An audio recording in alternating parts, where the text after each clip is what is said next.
एक बच्चा हो तो शांति से बैठा रहता है, एक और आ जाए, बाहर से कोई और आ जाए, फिर क्या होता है, दोनों मिलके खूब उधम करते हैं, है ना। अकेला है तो शांति से बैठा है, दो हो गए तो फिर पूरा उठा पटक करते हैं, पूरा घर इधर का उधर कर देते हैं, है ना। ऐसे ही आत्मा अकेली हो तो कोई उठा पटक नहीं है, पुद्गल अकेला हो तो कोई उठा पटक नहीं है। जब ये दोनों मिल जाते हैं तो फिर खूब उठा पटक करते हैं। जग में जो कुछ देख रहे सब जड़ चेतन का खेल है, और हम तुम तब तक बोल रहे हैं जब तक इनका मेल है। जब तक ये दोनों साथ रहेंगे तो संसार रहेगा, और दोनों अलग हो जाएंगे तो मोक्ष हो जाएगा। इसका कोई न करता हरता अमिट अनादि है। जीव अरु पुद्गल नाचे यामे, कर्म उपाधि है। कौन नाच रहे इस संसार में? जीव और पुद्गल। पुद्गल को अचेतन भी कहते हैं, है ना। पुद्गल को जड़ भी कहते हैं, पुद्गल को जड़ भी कहते हैं, जिसमें चेतना ना हो उसे जड़ कहते हैं। तो जीव और पुद्गल नाचे या में कर्म उपाधि है। अब कौन किससे प्रेम कर रहा है? जड़ चेतन से प्रेम कर रहा है या चेतन जड़ से प्रेम कर रहा है? आज कौन सी तेरस है? अरे बोलिए ना, आज कौन सी तेरस है? धनतेरस है। अच्छा, ये धनतेरस क्यों है? आज के दिन कुछ ना कुछ खरीदते हैं। सोना, जो थोड़े से बड़े लोग होते हैं वो सोना खरीद लेते हैं, थोड़े से और कम वाले होंगे वो चांदी खरीद लेंगे, थोड़े से और कम वाले होंगे तो कुछ नहीं हो तो बर्तन ही खरीद लेते हैं। भाई कुछ ना कुछ तो खरीदना है। आज क्या है? धनतेरस है, धन आना चाहिए। तो कौन किससे प्रेम कर रहा है? चेतन धन से प्रेम कर रहा है या धन चेतन से प्रेम कर रहा है? आप सोने चांदी से प्रेम करते हैं या सोना चांदी आपसे प्रेम करता है? अरे बोलिए ना। आप सोने चांदी से करते हैं, ठीक है। आप क्या कहते हो? वो हमें जजमेंट नहीं करेगा तो हम उसको जजमेंट नहीं करेंगे। वो हम अपने बर्थडे पर नहीं बुलाएगा तो हम भी उसे अपने बर्थडे पर नहीं बुलाएंगे। वो हमें अपने यहाँ शादी में नहीं बुलाएगा तो हम भी उसे अपने यहाँ शादी में नहीं बुलाएंगे, है ना। वो हमारे यहाँ मरने पर नहीं आएंगे तो हम भी उनके यहाँ मरने पर नहीं जाएंगे। रिश्ता दो तरफ से चलता है, एक तरफ से चलता है? दो तरफ से चलता है। अब ये वाला कौन सा रिश्ता है कि तुम सोने से प्रेम करते हो और सोना तुमसे प्रेम नहीं करता है? ये कौन सा रिश्ता है? ये तो एक तरफा हो गया, है ना। सोने की चेन आपके गले में पड़ी है, हैं, और कोई छीन कर ले जाए तो कौन रोएगा? कौन रोएगा? चेतन रोएगा या चैन रोएगी? चेतन रोएगा। चैन रोएगी क्या? अरे मेरा मालिक बहुत अच्छा था, अरे उसका गला कितना अच्छा था, अरे कितना मुलायम गला था उसका, वहाँ रहने में तो बड़ा मज़ा आ रहा था, ये तो पता नहीं कौन मुझे छीन के ले जा रहा है। चैन रोएगी क्या? नहीं रोएगी। कौन रोएगा? चेतन रोएगा। प्रेम किसने किया? चेतन ने किया। किससे किया? जड़ से किया।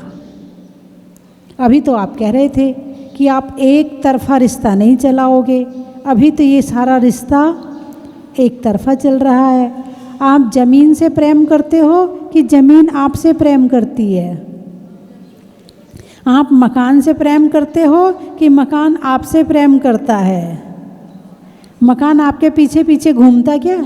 यदि आप घर का रास्ता भटक जाओ तो मकान आपके पीछे पीछे आएगा कि अरे मैं यहाँ हूँ, मैं यहाँ हूँ? आएगा क्या? नहीं आएगा। कौन करता है प्रेम मकान से? चेतन करता है ना? आप गाड़ी से प्रेम करते हो कि गाड़ी आपसे प्रेम करती है? अभी कहा जाए ये इतने इतने नंबर की गाड़ी यहाँ पर खड़ी है, किसकी गाड़ी है? तो जिसकी गाड़ी, मेरी गाड़ी है। अब उस गाड़ी से पूछो तू किसकी है? वो कहेगी कि मेरा मालिक ये है? कहेगी क्या? नहीं कहेगी। तो यहाँ ये कौन सा रिश्ता चल रहा है? एक तरफा रिश्ता चल रहा है ना? तो जीवरु पुद्गल नाचे या में कर्म उपाधि है। क्यों कर रहे हैं प्रेम? मोह कर्म के कारण से। किस कारण से कर रहे हैं? मोह कर्म के कारण से ये जड़ के प्रति प्रेम का भाव चल रहा है। यदि मोह कम हो जाए तो कोई दिक्कत नहीं है, फिर सामने चीज़ भी पड़ी होगी तो भी कोई दिक्कत नहीं है ना? तो 10 प्रकार का परिग्रह होता है। कितने प्रकार का? 10 प्रकार का। क्षेत्र, वास्तु, हिरण्य, सुवर्ण, धन, धान्य, दासी दास, कुप, भांड, ये 10 प्रकार का परिग्रह होता है। और 2 तरह का होता है, चेतन और अचेतन। हम चेतन परिग्रह में किसको लेंगे? अब घर में बच्चे हैं, पत्नी है, परिवार है, तो ये क्या है? चेतन परिग्रह है। अब चेतन परिग्रह सोना चांदी पहना हुआ है, हम महिला है ना? तो सोने का हार पहनी है, सोने के कंगन पहनी है, तो वो मिश्र परिग्रह में आ जाएगी। चेतन भी है, अचेतन भी है, वो मिश्र परिग्रह में आ जाएगी।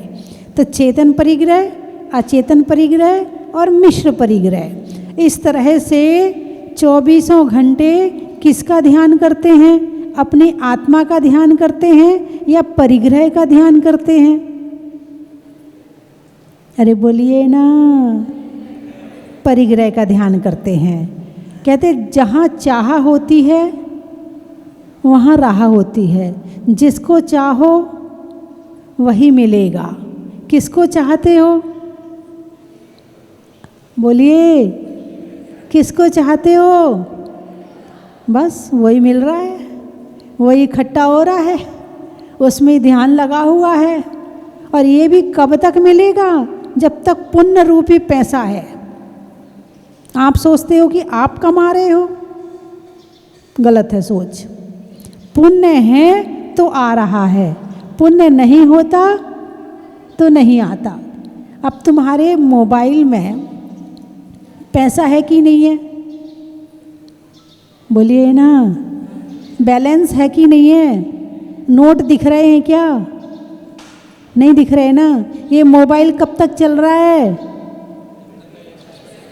ये मोबाइल कब तक चल रहा है? जब तक बैलेंस है। बैलेंस दिख रहा है क्या? नहीं दिख रहा है। लेकिन कब तक चलेगा? जब तक बैलेंस है। ऐसे ही ये धन संपत्ति तब तक आएगी जब तक पुण्य है।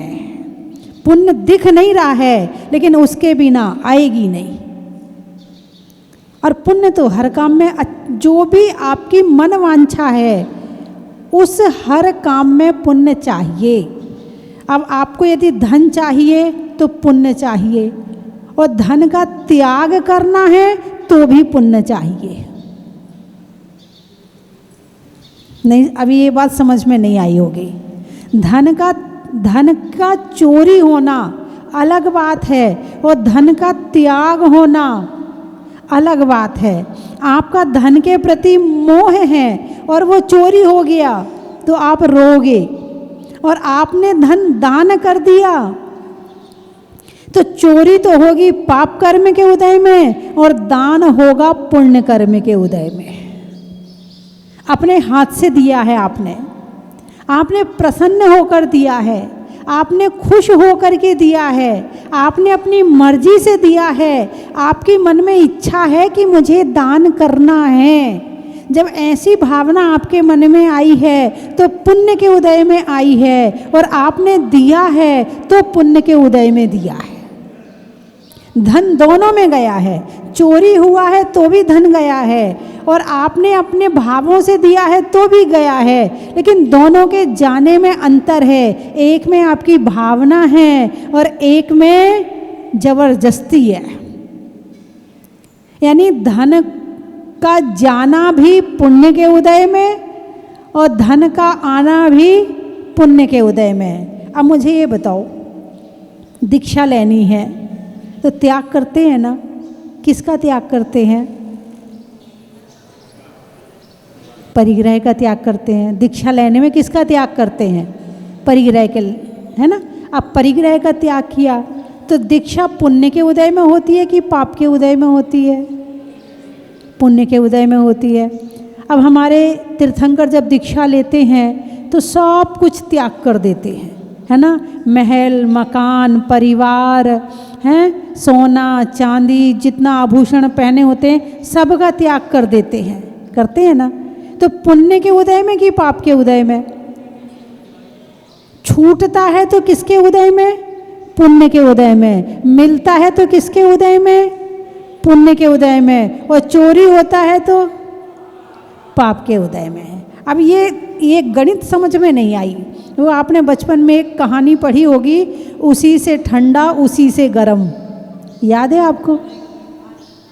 एक लकड़हारा जंगल में बैठा था, वहाँ कुछ छोटे छोटे मनुष्य घूम रहे थे। लकड़हारा जंगल में आलू उबालता, उसे भूख लगती है तो आलू उबालता है। जब आलू उबालता है तो आलू जब वो छीलता है तो बहुत गर्म होते हैं, है ना? बहुत गर्म होते हैं। तो एकदम उसके हाथ जल रहे थे। तो उन छोटे छोटे मनुष्यों ने आके पूछा, आप ऐसे ऐसे क्यों कर रहे हो? तो बोले आलू बहुत गर्म है। क्या बोले? आलू बहुत गर्म है। शायद कहानी पता नहीं, मुझे अच्छे से याद है कि नहीं, बचपन में पढ़ी थी। फिर उसके बाद जब वो आलू खाने लगा तो उसको फूंकने लगा। तो भाई तुम फूंक क्यों रहे हो? बोले गरम, इसको ठंडा कर रहे हैं। नहीं, कहानी ऐसी, उसको ठंड लग रही थी तो हाथ को ऐसे ऐसे मसल रहा था और मसल के फूंक मार रहा था। बोले क्या कर रहे हो? बोले ठंड लग रही है, इसको गर्म कर रहा हूँ। फिर आलू उबाल कर खा रहा था तो आलू बहुत गर्म थे तो फूंक मार रहा था। बोले अब क्या कर रहे हो? बोले ठंडा कर रहा हूँ। बोले समझ में नहीं आई, उसी से गर्म उसी से ठंडा है। तो पुण्य के उदय में आता भी है और पुण्य के उदय में जाता भी है। कहानी कुछ समझ में नहीं आई। समझ में सीधी सीधी बात है, सीधा सीधा गणित है। आप अपने जीवन में जो चाहते हो उसका मिलना पुण्य है। धन चाहते हो तो पुण्य है, और धन का त्याग चाहते हो तो वो भी पुण्य है। आपकी चाह पूरी होना पुण्य के उदय में है। यदि आप त्याग कर रहे हो भाव से तो वो भी पुण्य के उदय में, और यदि आप इकट्ठा करना चाहते हो तो वो भी पुण्य के उदय में। अब दीक्षा ले रहे हैं तो दीक्षा में क्या करना पड़ेगा? दीक्षा में त्याग करना पड़ेगा। तो त्याग की भावना मन में आई है, अब छोड़ना चाहते हैं, छोड़ना चाहते, अब ये चाह आ गई यहाँ कि हमें इसका त्याग करना, तो पुण्य के उदय में। समझ में आया? इकट्ठा करने में जितना पुण्य चाहिए, त्याग करने में उससे ज़्यादा पुण्य चाहिए। इकट्ठा करने के लिए कम पुण्य चाहिए और त्याग करने के लिए उससे ज़्यादा पुण्य चाहिए। आपके पास में धन रखा है और कहीं पर कोई मंदिर बन रहा, कितना दोगे? जितना पुण्य होगा उतना ही हाथ से छूटेगा। उससे ज़्यादा छूटने वाला, आप चाहो तो पूरा मंदिर बनवा सकते हो लेकिन नहीं बनवाओगे। क्यों नहीं बनवाओगे? क्योंकि इतना पुण्य नहीं है कि धन आपके हाथ से छूट जाए। भले मर के छूट जाएगा वो बात अलग है, मरने के बाद छूटेगा कि नहीं छूटेगा। मकान अपने साथ ले जाओगे क्या? तिजोरी में रखा हुआ धन अपने साथ ले जाओगे क्या? नहीं ले जाओगे। लेकिन हाथ से छूट जाए ये बहुत बड़ी बात है। हाथ से उतना ही छूटेगा जितना पुण्य होगा, है ना। तो जीव और पुद्गल नाचे यामे कर्म उपाधि है। तो ये जीव और पुद्गल इस संसार में नाच रहे हैं। क्या कर रहे हैं? नाच रहे हैं। अब ये नाचना क्या है? घूमना फिरना, रोना धोना, हंसना बोलना, कषाय करना, ये सब नाचना ही है। नाचने का मतलब ये है, आपके घर में कोई बड़ा है आपका, ठीक है, और वो आपसे कहता है चल जल्दी से पोंछा लगा ले, आपने पोंछा लगा दिया। चल जल्दी से खाना बना ले, आपने खाना बना लिया। चल जल्दी से कपड़े धो ले, आपने कपड़े धो लिए। अब आप क्या कहोगे? ये तो मुझे अपने इशारे पर नचाती है। कहोगे नहीं कहोगे? मैं तो अपनी इच्छा से एक सब्जी भी नहीं बना सकती, मेरी सास तो मुझे अपने इशारे पर नचाती है। यही कहोगे ना? अरे बोलिए ना, यही कहोगे ना, मेरी सास तो मुझे अपने, हाँ देखो सास बहू के चेहरे पर खिलावट आ गई। लेकिन ध्यान रखना, सास तो तुम्हें दिख रही है। यदि असली कोई नचाने वाला है दुनिया में तो कर्म है। कर्म दिख नहीं रहा है, मगर इसके बिना एक सांस भी नहीं आ रही है। कर्म कहता है सांस लो तो तुम सांस लेते हो। कर्म आँख खराब करता है तो आँख खराब होती है। कर्म पाँव खराब करता है तो पाँव खराब हो जाते हैं। कर्म कहता है चल तो तुम चलते हो। कर्म कहता है बैठ तो तुम बैठते हो। यदि असली नचाने वाला कोई है तो कर्म है दुनिया में। इसलिए ये लाइन लिखी है कि जीव और पुद्गल नाचे या में कर्म उपाधि है। ये उपाधि है, डायरेक्टर है। असली नचाने वाला ये डायरेक्टर है। कर्म नरक में ले जाए तो तुम नरक चले जाते हो, कर्म स्वर्ग ले जाए तो तुम स्वर्ग चले जाते हो। तो असली नचाने वाला कौन है? कर्म है। लेकिन ये कब तक नचा सकता है? सास कब तक नचा सकती है? जब तक बहू की अपनी ताकत ना आ जाए। जिस दिन बहू समर्थ हो जाती है उस दिन सास से कहती बस अम्मा जी चुप हो जाओ, मैं अपने आप कर लूँगी, मुझे पता है क्या क्या काम करना है, अब आप मत कहो कि मुझे क्या करना है। अरे बोलिए ना, हैं? कह देगी नहीं कह देगी? ऐसे ही ये कर्म कब तक नचा रहे हैं? जब तक मेरी आत्मा जागृत नहीं हुई है। जिस दिन मेरी आत्मा जागृत हो जाएगी तो इन कर्मों की हिम्मत नहीं है कि ये मुझे नचा सके। जब मेरी आत्मा जब तक सोई है तब तक ये कर्म मुझे नचा रहे हैं। जंगल में जितने पशु हैं पक्षी हैं कब तक विचर रहे हैं आराम से? जब तक शेर सोया है। और शेर जागृत हुआ और एक दहाड़ लगाई, सारे अपने अपने बिल में घुस जाएंगे, फिर एक भी दिखने वाला नहीं है। ऐसे ही जब तक आत्मा जागृत नहीं हुई है तब तक ये सारी चीज़ें हमें परेशान कर रही हैं। और जिस दिन आत्मा जागृत हो जाएगी उस दिन ये कर्म हमें परेशान करने वाले नहीं हैं। हमारी कमजोरी है इसलिए कर्म हमें परेशान कर रहे हैं। बात समझ में आई कि नहीं आई? तो अब किसको जागृत करना है? आत्मा को। किसको जागृत करना है? आत्मा को। और जैसे ही आत्मा जागृत होगी सम्यक दर्शन की प्राप्ति हो जाएगी। और जिस दिन सम्यक दर्शन की प्राप्ति हो जाएगी उस दिन कर्म अपने आप ढीले पड़ जाएंगे। और जैसे ही ढीले पड़ जाएंगे ये परेशान करना बंद कर देंगे। तो आज कौन सी तेरस है? अरे बोलिए ना, आज कौन सी तेरस है? बाजार जाओगे? क्या लाओगे? असली धन क्या है? धर्म या वो परिग्रह वाला धन? जो कुछ मिलेगा धर्म से मिलेगा। किससे मिलेगा? धर्म से मिलेगा। इसीलिए और क्यों धनतेरस मनाते हैं? ये धनतेरस नहीं है, ये धन्य तेरस है। आज के दिन से भगवान महावीर स्वामी ने योग निरोध शुरू किया था। योग, मन योग, वचन योग और काय योग। आपके पास मन है ना, वचन है ना, काय है ना, भगवान के पास भी थे। अब इसका निरोध शुरू कर दिया। तो निरोध जानते हो? निरोध का मतलब धीरे धीरे इसको घटाना, क्रिया को सूक्ष्म करना, आत्मा की तरफ जाना। वो तो थे ही आत्मा में, लेकिन जब मन वचन काय छूटकर, शरीर छूटकर जब मोक्ष जाना हो तो इसको घटाना शुरू कर देते हैं।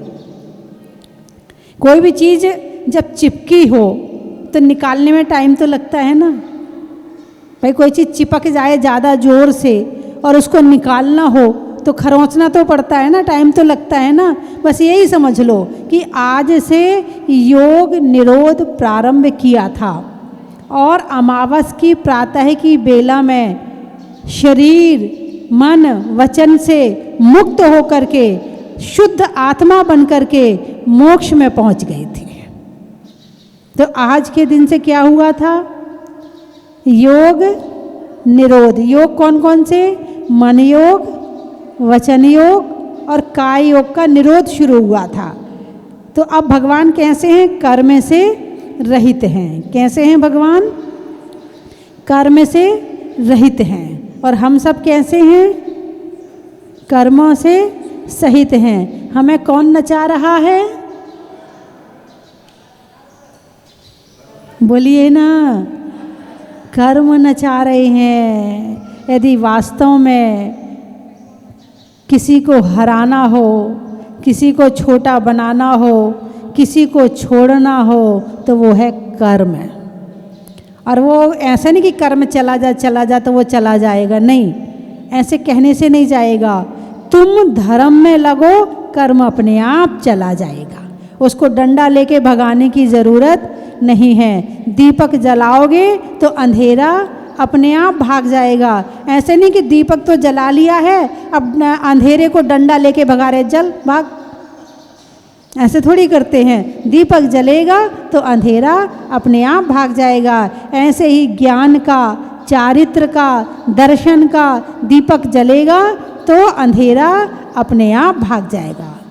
सम्यक दर्शन, सम्यक ज्ञान और सम्यक चारित्र का दीपक जलाना है। और जिस दिन ये दीप जल जाएगा उस दिन कर्मों को भगाने की जरूरत नहीं पड़ेगी, वो अपने आप भाग जाएंगे। भाई आपको, आपकी जो लक्ष्य है, मंजिल है, वो पूर्व दिशा में है, आप पश्चिम दिशा में चल रहे थे, है ना। तो आपने अपना मुख इधर किया तो अपने आप मंजिल की तरफ आ गए, पश्चिम अपने आप छूट जाएगी। तो कर्मों को भगाने की जरूरत नहीं है डंडा लेके। कर्म बहुत बुरे हैं, कर्मों की निंदा करने की भी जरूरत नहीं है, कर्मों की बुराई करने की भी जरूरत नहीं है। आप तो अपना काम करो, आप तो अपनी तरफ बढ़ो, अंदर की तरफ बढ़ो, तो दिशा अपने आप सही हो जाएगी और मंजिल अपने आप मिल जाएगी, है ना। तो आज कौन सी तेरस है? तो धन्य तेरस को धनतेरस में मनाना है क्या? नहीं नहीं, जो जहाजपुर आए हैं उनकी तेरस तो धन्य हो गई। आज आपने अभिषेक किया, शांति धारा करी, है ना, प्रवचन सुना, आपने दर्शन किए, तो आपकी तेरस तो धन्य हो गई। अब आपको धन्य करने की जरूरत नहीं है। और हमारा कोटा से जो परिवार आया है, लोग तो घर में चांदी लाते हैं, इन्होंने यहाँ मंदिर में दी है। ये हो गई धन्य तेरस। जिसने दिया है उसकी तेरस धन्य हो गई। छोड़ने का दिन है, त्याग का दिन है, इकट्ठा करने का दिन नहीं है। तो भगवान महावीर जो 1 तारीख की सुबह, अभी जो अपनी अमावस है, 2550 वर्ष हो जाएंगे। कितने वर्ष हो जाएंगे? 2550 पूरे हो जाएंगे। आप अपनी आपकी 50वीं शादी की सालगिरह आए तो क्या करते हो? कितना खर्चा करते हो? और भगवान का 2550वां आया तो आपने क्या किया? अच्छे से मनाना, है ना। निर्वाण दिवस भगवान का अच्छे से मनाना। अब भगवान का निर्वाण दिवस आप क्या अच्छे से मनाओगे? अच्छे सज लोगे, संवर लोगे, नए कपड़े पहन लोगे। भाई दिवाली आ रही है, इस बार तो नई साड़ी चाहिए मुझे, इस बार तो नए कपड़े चाहिए, मैं पुराने नहीं पहनूंगी, दिवाली में नए कपड़े पहनूंगी। दिवाली कैसे मनाई जाती है? कपड़ों से, ब्यूटी पार्लर जाके, हैं? दिवाली ऐसे ही तो मनाते हैं। हाँ, साफ सफाई करके और सब अपने अपने घर आ जाते हैं, दीपक ऐसे दिवाली मनाई जाती है। जबकि दिवाली घर का नहीं, आत्मा का त्यौहार है, कर्मों को नाश करने का त्यौहार है, त्याग व्रत संयम का त्यौहार है। यदि इसको इस रूप में मनाएंगे तो वास्तव में दिवाली मनाई है। वरना दीपक तो अनंत काल से जलाए और अंदर दीपक नहीं जलाया तो बाहर के दीपक तो जलाते रहो, कोई फर्क नहीं पड़ने वाला है। जब तक ज्ञान का दीपक नहीं जलेगा तब तक अंदर उजाला होने वाला नहीं है। इसलिए यदि आप संकल्प लेते हो कि हम स्वाध्याय करेंगे, रोज अभिषेक करेंगे, हैं, माला फेरेंगे और व्रत करेंगे, उपवास करेंगे, तो समझना आप सही दीपावली मनाते हो। पटाखा नहीं फोड़ना। क्या नियम है दिवाली में? बाहर के पटाखे नहीं फोड़ना, कर्मों के पटाखे फोड़ना है। कौन से पटाखे फोड़ना है? अहिंसक भगवान महावीर की दिवाली अहिंसक रूप से मनानी है, हिंसा के रूप में नहीं मनानी है। यदि आप पटाखा फोड़ के मनाते हैं तो आपने भगवान महावीर की दीपावली नहीं मनाई, कुछ और मना लिया होगा, मगर दिवाली नहीं मनाई। क्योंकि अहिंसक का मोक्ष कल्याणक है, तो हिंसा के रूप में नहीं होना चाहिए, अहिंसक रूप में होना चाहिए। इसलिए पटाखे नियम ले सकते हो। कौन कौन ले सकता है? हाथ उठाओ कि पटाखा नहीं चलाएंगे। अच्छे से हाथ उठाओ, बच्चे भी। अभी से तो आप सीखोगे तभी तो होगा, है ना। जीव हत्या होती है। अच्छे से हाथ उठाओ, हाथ उठाए रखो। कौन कौन पटाखा नहीं चलाएगा? अम्मा जी तो हाथ उठाओ। त्याग कर लिया वो भी हाथ उठा ले, बहुत बढ़िया। अच्छा, बच्चे केवल 100 रुपये तक के पटाखे की छूट रख लो, बाकी का त्याग है। 100 रुपये में जितने आ जाएंगे उससे ज़्यादा का नहीं करोगे, बस 100 रुपये तक की। हाँ, इधर मैं देख नहीं पाई, आप लोगों ने हाथ नहीं उठाया? उठाया था, उठाइए उठाइए। पटाखे नहीं चलाना है ना। हाँ, बहुत अच्छी बात है, बहुत अच्छी बात है। जितने टीवी में देख रहे हैं वो भी हाथ उठा लें, बहुत बढ़िया। मैं 3 चीज़ें बोलूँगी, आपको कहना है, बड़ा ही महत्व है।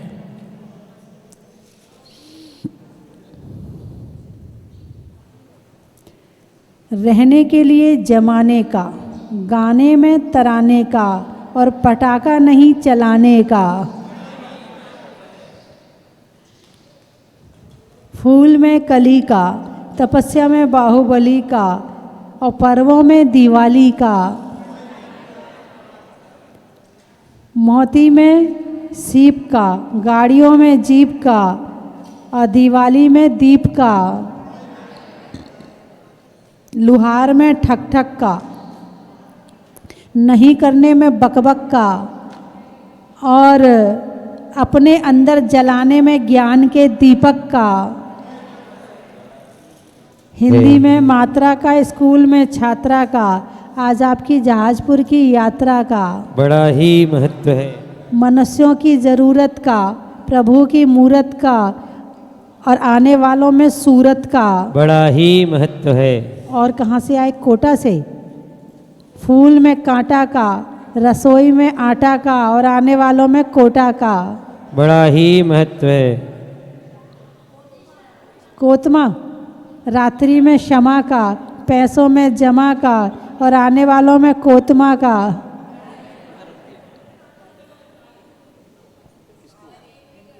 महेंद्रगढ़, मनेंद्रगढ़, वृक्षों में बड़ का, बड़ की जड़ का, और आने वालों में मनेंद्रगढ़ का। बड़ा ही महत्व है।